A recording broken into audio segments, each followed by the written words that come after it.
let me show you how to paint this bauble that looks shiny and glassy in less than 10 minutes. Grab your paints and let's get started.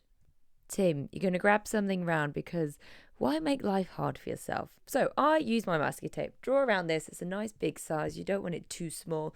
We want this to be the center focus of our piece.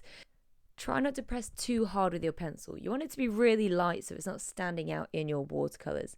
Then what you're going to do is add a layer of wet water. So you can see when I paint closer to the camera, it is really quite damp. It's not going to dry in 2 seconds, but it's not also flooded with water. So get yourself some water along the inside, going all the way up to the edge. And you do want to paint towards the middle, but you don't have to technically paint all the way into the middle. Once you've done this, you want to mix your colors. So I'm going to go for this blue. It's a bit glass-like and cold. And I'm just going to go around the edge. So just notice how I apply the brush. It's a little stroke, a little dab, and that allows the paint to just sit there and spread forward towards the middle. So my color has to be juicy on my brush as well. It can't be a dry pigment or that's going to stay in that area. You want it to be nice and damp on your brush. So that the paint is going to push towards the middle. Now I'm just sticking to the edge of the water. I'm not pushing it in because I want science and nature to do its thing and naturally create this gradient and create this texture that reflections and see-through objects often have. So just go around the edge, let your brush kind of stop and pause and allow that pigment to travel down towards the middle. And if you find that any of the paint is stopping, the pigment's gone too far, then you just want to wet the middle and allow that pigment to travel wherever it needs to. So the next step is creating a bit of a gold. I use yellow ochre with a touch of yellow, and then I'm just painting a little bit on the top and leaving a white section so that it looks like a reflection. Then I'm just going to pick up a little bit more of that pigment, a thicker pigment, and pop that on the left so that looks like a shadow side.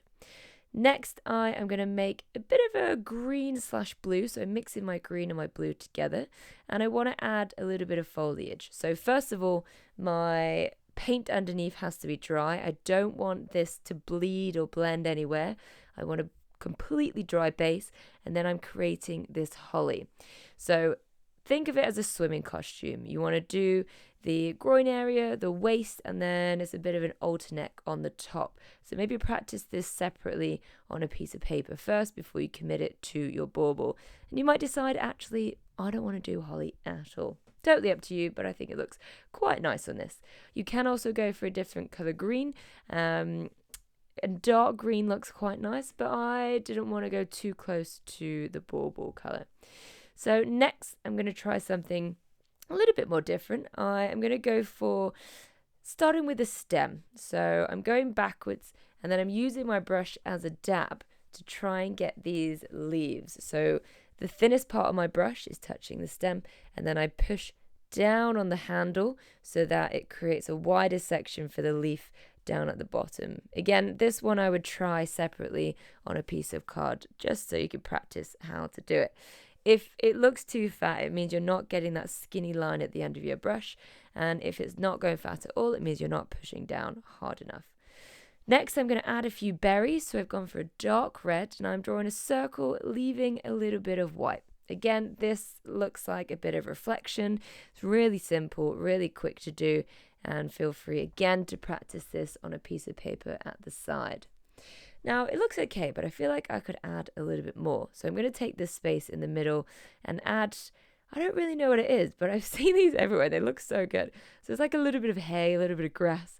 I went for a purple just to mix up the colors, add a bit of contrast, and just let your brush do some strokes. So go from the stem, you can paint down, out from the stem, or you can paint backwards into the stem. Practice a few different ones. It might work better for you one way or the other, but you see it just makes it a little bit more interesting when we add something else to this, because as the paint's drying, it's looking a bit lighter and it kind of loses that intensity a bit. So we need some light and some dark. Now to add this bauble, onto a bit more of a realistic setting. I just want to add a bit of string that goes up. I'm sticking with gold. It looks quite nice with the holder, and I'm trying to be quite delicate as I go up. So I kind of take a deep breath before I do any thin lines, and then hold my breath, and then try and be really, really careful. The final thing I want to do is a couple more berries. I think just introducing a little bit more colour. Here I went for a nice warm yellow, have them poking out outside of the ball as well, just to make it feel more natural. And then finally, I am just going to add a couple of stems onto the holly. So there we go. There we have our bauble that you could put on any greetings card and paint in less than 10 minutes. So I hope you enjoyed that, team, and I'll see you next week for another lesson.